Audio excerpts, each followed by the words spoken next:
Saravá, a aula que você vai assistir agora é um fragmento do curso online Nova Teologia de Umbanda, ministrada por mim, Rodrigo Queiroz. E você pode acessar ele de forma completa, um conteúdo com mais de 300 videoaulas, clicando no link que está na descrição onde você está assistindo esse vídeo, ou mesmo apontando o seu celular para o QR Code que aparece na tela. Usando o cupom AULA10, você tem 10% de desconto na sua matrícula.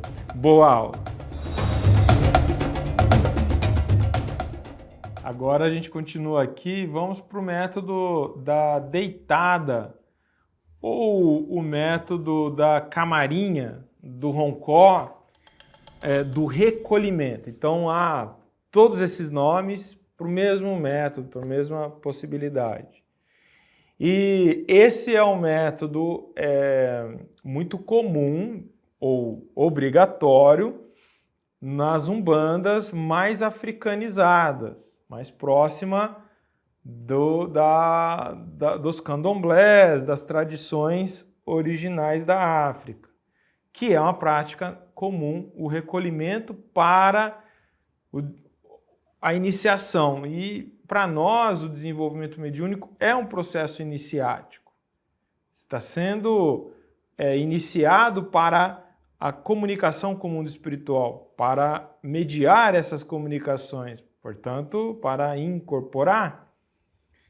E aí, então, esses terreiros, eu vou reforçar, a gente está aqui com o recorte Umbanda, não estou falando de deitada no candomblé, que tem outros fundamentos e explicações. Aqui, especificamente, o que se faz na Umbanda, que bebe da fonte dos candomblés, mas ressignifica alguns processos ali. A Umbanda Omolocô é que vai fazer de forma mais rígida esse procedimento comparado ao que faz no candomblé e muda o aspecto da quantidade de dias. Enquanto no candomblé originalmente é 21 dias de recolhimento, eventualmente 12 dias, na Omolocô a gente sabe de usar 3 ou 7 dias de recolhimento. O que é muito interessante esse método, né? O método de recolhimento, então, não só o Omolocô, outras fases. Então, outras formas de fazer recolhimento na Umbanda é usar o mínimo possível, ou 3 dias, e já vi recolhimento de 1 dia. E às vezes até não dormir no terreiro. Então começa, sei lá, 8 horas da manhã e termina meia-noite. Aí enfim, não sei se isso chega a ser um desenvolvimento, mas chega a ser um processo de potencialização, né? Mas voltando aqui nessas possibilidades de repouso, né, recolhimento efetivo, é muito especial, porque durante aquele período, considerando 3 dias, né, você vai estar o tempo todo em rezas, estudos, dinâmicas práticas, banhos de ervas e zero comunicação com o mundo externo. Zero acesso a celular, zero acesso à televisão ou qualquer coisa eletrônica. Então você tem a chance, você consegue ter a oportunidade de verdadeiramente se conectar com você. E uma vez conectado com você, conseguir se aproximar das suas entidades, sua família espiritual. Então, não é tão comum esse método, mas quando tem a oportunidade, é muito especial.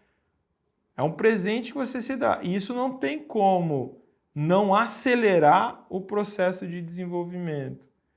Porque lá nos processos de desenvolvimento convencionais, que seja lá o de girar, mas que está no terreiro, a pessoa vai uma vez por semana, ou uma vez a cada 15 dias para o trabalho de desenvolvimento, normalmente, sei lá, 8 horas da noite, ela trabalhou até 6h30 e ficou mais 40 minutos no trânsito e deu tempo de só chegar, engolir alguma coisa para não desmontar e tomar um banho de erva bem correndinho, e quando toma banho de erva, e para chegar no terreiro, 15 minutos antes, e olha lá.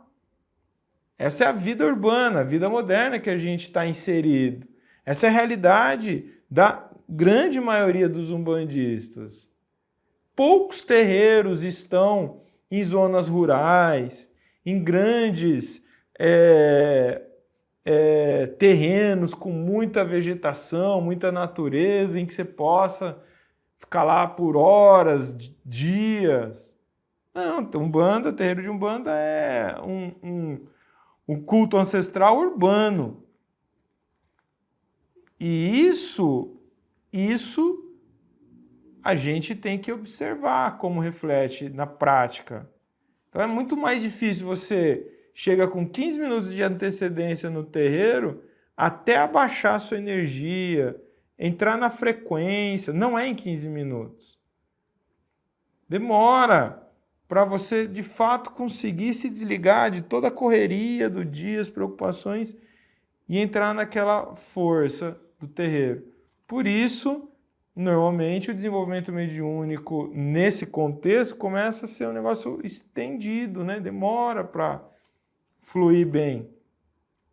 Portanto, a deitada, que tem como objetivo também trazer simbolicamente a reflexão do renascimento, você está nascendo para aquela religião, para aquela força espiritual e etc., ajuda nessa conexão do sujeito consigo e com a sua família espiritual, dada as dinâmicas que vão estar ali junto nesse processo de recolhimento.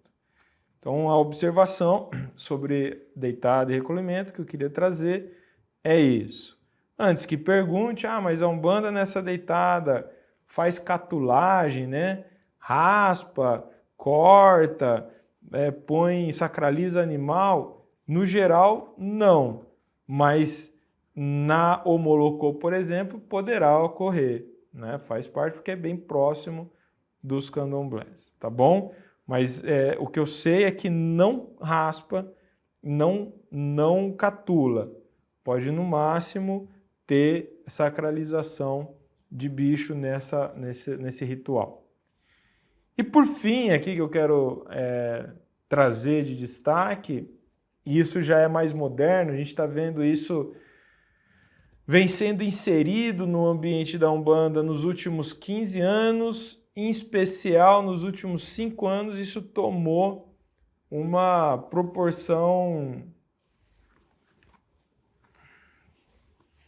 problemática, né? Acho que tem sido um pouco problemático, mas vamos lá. Uso de enteógeno. Há um enteógeno muito comum na Umbanda, que é a Jurema. Então a gente tem aqui o João Bosco, que vai falar sobre essa tradição da Jurema Sagrada e também sobre essa Umbanda trançada com Jurema que ele desenvolve lá em Pernambuco. E ali a gente vai ter a oportunidade de ouvir quem vive falando sobre essas questões. Mas, no entanto, a minha perspectiva aqui é no campo mais prático da bioenergia e da ciência, né, em relação ao cérebro e o uso do enteógeno. A Jurema é uma bebida feita com ervas e uma raiz específica, que é a Jurema preta, e ela tem uma propriedade enteógena muito forte, e isso é feito entre os indígenas, desde sempre. Essa bebida é utilizada por indígenas amazônicos desde sempre para seus rituais sagrados. Então, quando você vê essa influência indígena em regiões do Brasil mais intenso, essa oferta está comum. O catimbó, que é a religião da Jurema Sagrada, que cultua essa força e essa bebida, é natural dela você usar e ela é usada numa quantidade, numa concentração bem forte na iniciação do juremeiro. Quando ele vai tombar na Jurema, né, que é o termo que se usa, ele vai tomar uma dose quase mortal, ele literalmente desmaia, ele literalmente larga o corpo, morre e renasce na dimensão da Jurema através da força desse vegetal. Então, uma prática indígena que migrou com a influência dos indígenas que os europeus virou o catimbó, e do catimbó vai influenciar as umbandas mais juremeiras, né? As umbandas dessas regiões. Então, para essas pessoas, estão dentro de uma legitimidade, né? Porque tem um lastro comum espiritual que conecta eles. Eu acho muito estranho ambientes de umbanda que não tem essa conexão, que não tem essas referências anteriores. E sai porque ouviu dizer colocando, sai porque teve uma experiência e sai já inserindo. Então, essa é a parte crítica que eu quero deixar posto. De fato, a Jurema, ou aqui também, hoje, aqui principalmente na Umbanda do estado de São Paulo, Rio de Janeiro, no Sul, está se consolidando muito o uso da ayahuasca. A ayahuasca é parecido com a Jurema, mas não vai Jurema, né?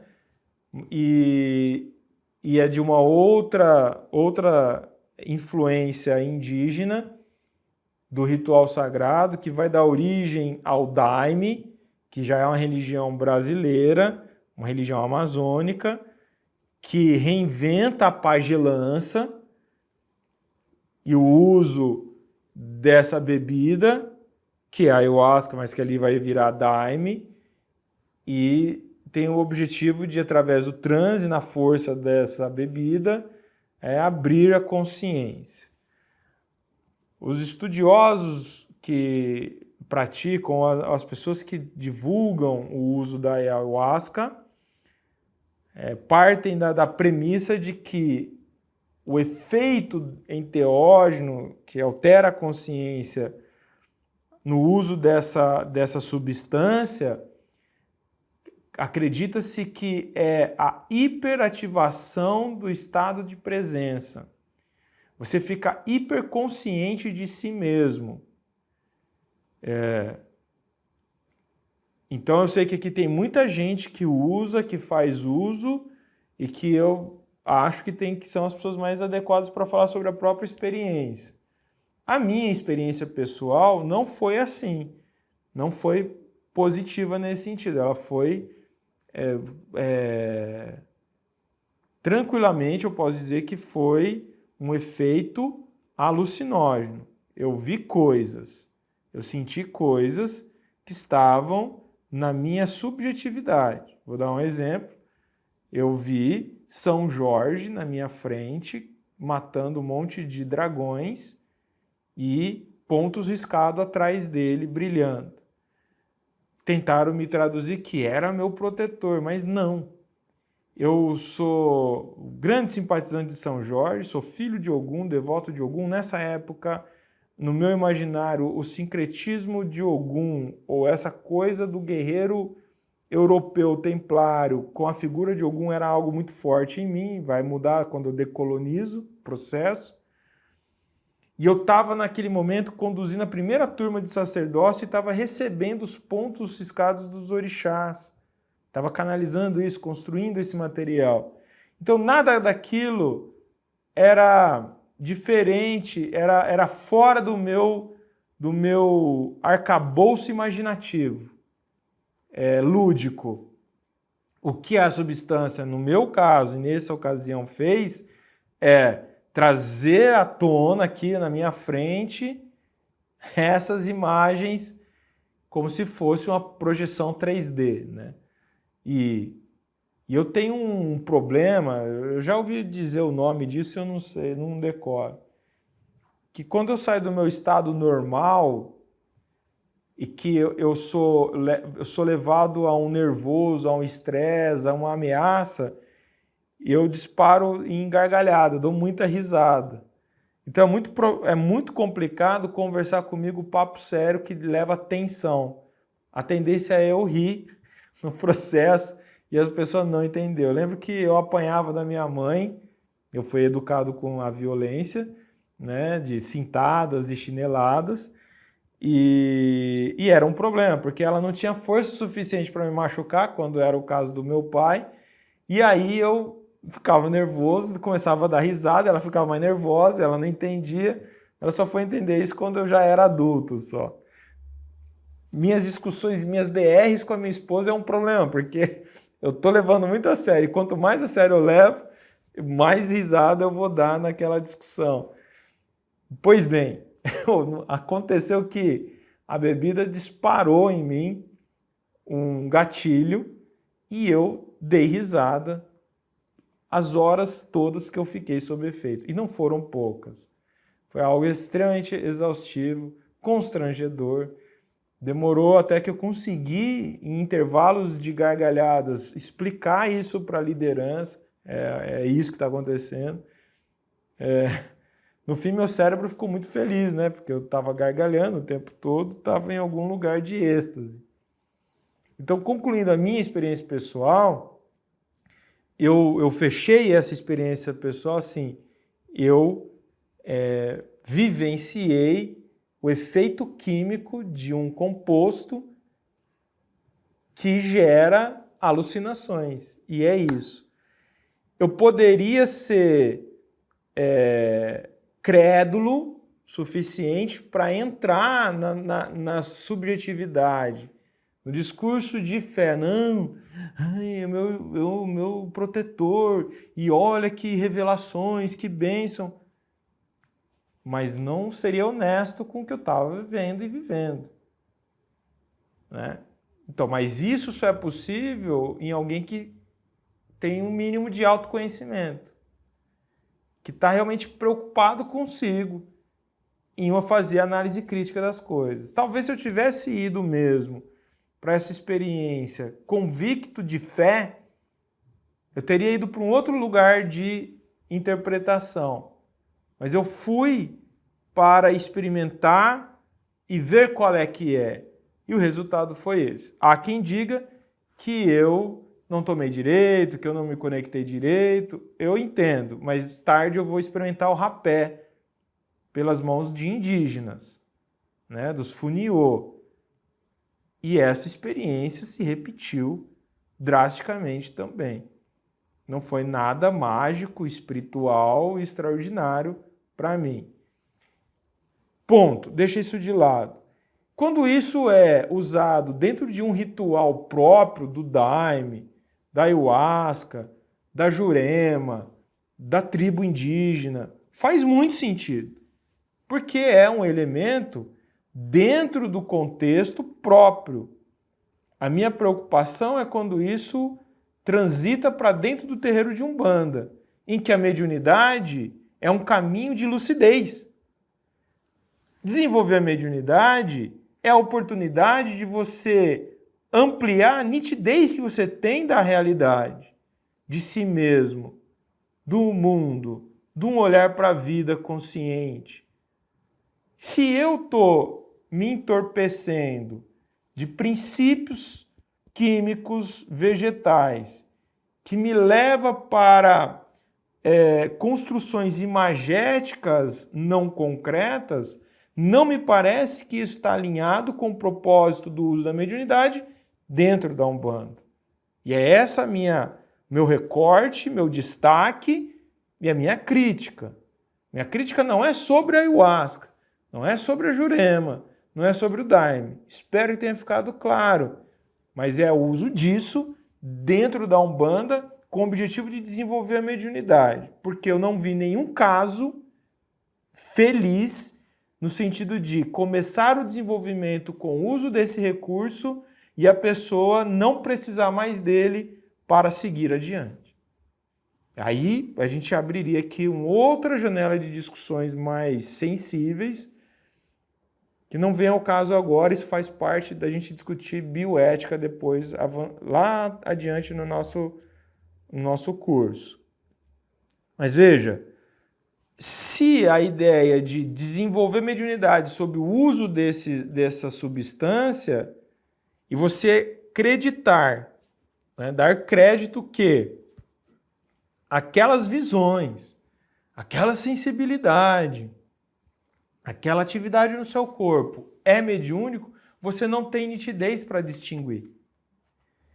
Então é muito complexo, é muito difícil o processo de desenvolvimento mediúnico por si só. A dúvida clássica de todo mundo é, a hora que incorpora, dali 3 minutos ele não sabe mais se é ele ou o guia. Agora, se eu estou sob um efeito de terceira força, eu não saberei mesmo distinguir uma coisa da outra. Eu estou com a minha mente ocupada por uma ação de uma substância. Não cabe nesse lugar de nitidez, entendeu? De hipervigília. Vou concluir esse bloco e com a sensação assim que falei o que eu acho que tinha que falar, que eu acho que incomodei muitas pessoas, não é verdadeiramente a intenção de que você sinta atacado por isso. Mas fica em aberto essa discussão. Eu não posso vir aqui, nesse lugar que eu ocupo, dizer que está tudo bem. Eu trouxe esse tema porque ele está presente na Umbanda atual. A gente está gravando em 2024 essa versão e isso está muito presente. Eu sou questionado diariamente sobre isso. Então, por isso eu estou aqui. Isso não fazia parte desses meus estudos em cursos sobre mediunidade, nunca fez parte do programa oficial. Agora eu posso trazer, mas aqui não quero explicar como um método possível, mas não. Criaram esse método, e esse método exige maior cautela, maior observação, senso crítico, cuidado científico. Sem entrar, inclusive, no mérito das possíveis patologias que podem ser desencadeadas em pessoas despreparadas para ter contato com essa substância. E por mais que você defenda por um viés filosófico, místico, e há evidências científicas positivas também há evidências científicas negativas, porque o ser humano é muito complexo, a química do cérebro é muito complexa. Então, submeter pessoas ao uso dessa substância é algo que exige muito critério, muita responsabilidade. Então não pode estar fácil para todo mundo num desenvolvimento mediúnico. Não é para todo mundo. Então é para um grupo seleto, um grupo específico. Então isso já muda, já não vira mais então um método de desenvolvimento ou algo de nível avançado, de experiências místicas. Aí é um outro lugar, aí já não é mais desenvolvimento mediúnico, não cabe aqui mais nosso assunto.